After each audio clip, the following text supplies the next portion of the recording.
ఈరోజు మనం నాటుకోడి పులుసు చేసుకున్నాం తెలంగాణ స్టైల్. ముందుగా స్టవ్ వెలిగించుకొని ఆయిల్ పెట్టుకున్నాను. నేను 1/2 కిలో చికెన్ తీసుకున్నాను. దానికి 3 టేబుల్ స్పూన్ ఆయిల్ వేసుకున్నాను. కొంచెం ఆయిల్ ఎక్కువ పడుతుందండి పులుసు కాబట్టి. చూడండి, వేడైన ఆయిల్లో పచ్చిమిర్చి, ఆనియన్స్ వేసాను. చూడండి, ఆనియన్ ఫ్రై అయిన తర్వాత చికెన్ ఉప్పు కారం పసుపు వేసుకొని కలుపుకొని ఇది వేసేసుకున్నాను. వేసుకుని కలుపుకొని ఒక 5 మినిట్స్ మూత పెట్టుకొని ఉడికించుకున్నాం, ఫ్రై చేసుకున్నాం. చూడండి, ఇట్లా కొంచెం ఫ్రై అయిన తర్వాత ఇప్పుడు అల్లం వెల్లుల్లి పేస్ట్ వేసుకున్నాం. చూడండి, ఇట్లా కొంచెం చికెన్ ఫ్రై అయిన తర్వాత ఈ స్టేజ్లో పులుసుకి పైన కొంచెం ఈ స్టేజ్లో కరివేపాకు వేసుకుంటే ఫ్లేవర్ బాగుంటుందండి. టేస్ట్ కూడా చాలా బాగా వస్తుంది. ఒకసారి తిప్పేసి మళ్ళీ ఒక 5 మినిట్స్ ఉడికి. చూడండి, చికెన్ ఫ్రై ఆయిల్ పైకి తేలుతుంది.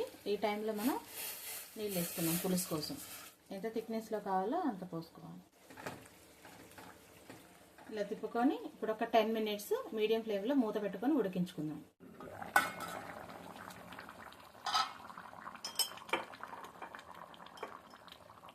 చూడండి, ఇట్లా కొంచెం ఆయిల్ పైకి తేలుతున్నప్పుడు మసాలా వేసుకున్నాం. దీన్ని తిప్పుకొని ఒక 2 మినిట్స్ మూత పెట్టి ఉడికించుకుందాం. ఇప్పుడు కొత్తిమీర వేసుకుందాం. చూడండి, కొత్తిమీర వేసిన ఇప్పుడు ఆయిల్ మొత్తం పైకి తేలింది. ఇంక ఈ స్టేజ్లో నాకు సరిపోద్దండి ఇంత థిక్నెస్ పులుసు. చాలా బాగుంటుంది. ఒకసారి ట్రై చేయండి. తెలంగాణ స్టైల్ నాటుకోడి పులుసు.